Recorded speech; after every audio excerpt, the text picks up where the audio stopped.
係 Billy 啦，係藥劑學院嘅 Final Year Student。我今次去揀 Outreach Clerkship 嘅原因咧，其實就係有兩方面啦。第一個就係自己未嘗試過呢個嘅外展服務啦，希望都可以喺最後一年嘅時間體驗下一個藥劑師喺社區上邊咧佢嘅藥物外展裏邊可以做到一個咩角色啦。咁另外我覺得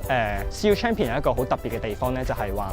好多時係有好多嘅同學啦，嚟自唔同嘅學系，佢哋咧一齊去參加嘅，譬如係醫科生啦，有護士啦，有中醫嘅同學啦。咁我覺得呢個係一個好特別嘅平台，可以俾我哋唔同學系嘅同學啦，一齊去參與喺呢個嘅長者服務上邊，互相去交流啦，學習對方嘅嘢，又一齊係喺呢個嘅藥物嘅安全上邊可以去幫到手咯。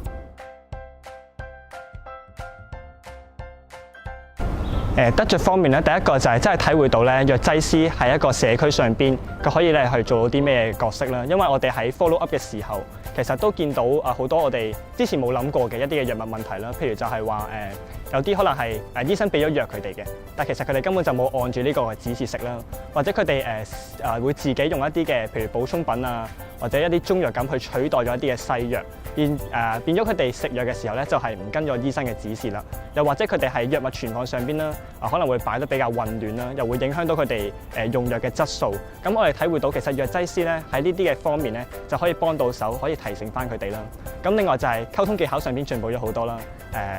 我哋藥劑嘅學生咧，有時就係唔係好識得將一啲好複雜嘅藥物資訊啦，好簡單咁去帶俾一啲嘅長者。咁喺呢方面咧，我哋有好多咁樣去嘗試嘅經驗啦，令到我哋喺同長者溝通上邊咧，其實進步咗好多。咁另外就係同唔同嘅學系嘅同學一齊去參與嘅時候，其實都要互相去合作啦、溝通啦。甚至有時可能我哋係做一個領導嘅角色嘅時候，點樣去同佢哋去溝通，安排一啲嘅工作俾佢哋去做咧？其實呢個都係自己喺裏邊所學習到嘅嘢咯。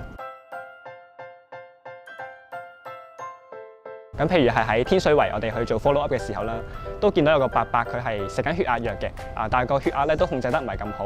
咁我哋睇翻佢食緊啲咩藥啦，我哋都見到佢食緊其實3-4款嘅血壓藥，並且咧裏邊嘅劑量咧都已經調校到差唔多最盡㗎啦，都冇咩真係調整嘅空間啦。咁我哋睇翻佢譬如飲食上邊啊、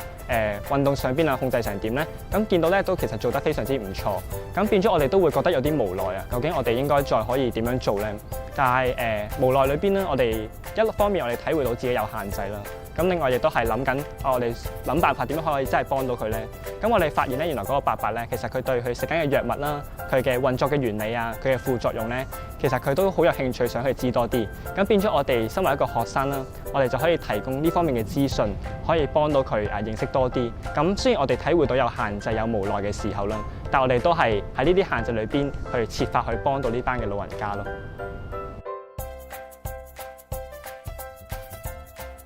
我諗第一方面就係珍惜有呢個 outreach 嘅機會啦，因為我諗 outreach 同其他嘅 clerkship 好唔同嘅地方咧，就係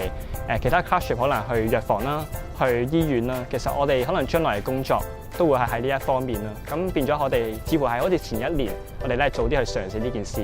但係 outreach 好特別嘅地方咧，就係或者我哋去到將來工作咧，我哋就好少再有呢啲嘅機會去到唔同嘅中心啦，去做一啲藥物外展嘅服務。變咗我覺得第一方面就係珍惜有呢啲機會啦。我諗我哋幾個同學其實可能出到嚟工作之後，我哋都好懷念嗰一段嘅日子啦。係咁，另外就係唔好 underestimate 自己做到嘅嘢咯。係我哋見到譬如我哋講嘅説話、俾嘅意見啊，或者甚至我哋寫一啲嘅醫生嘅轉介信，我哋都見到係有一啲嘅成效。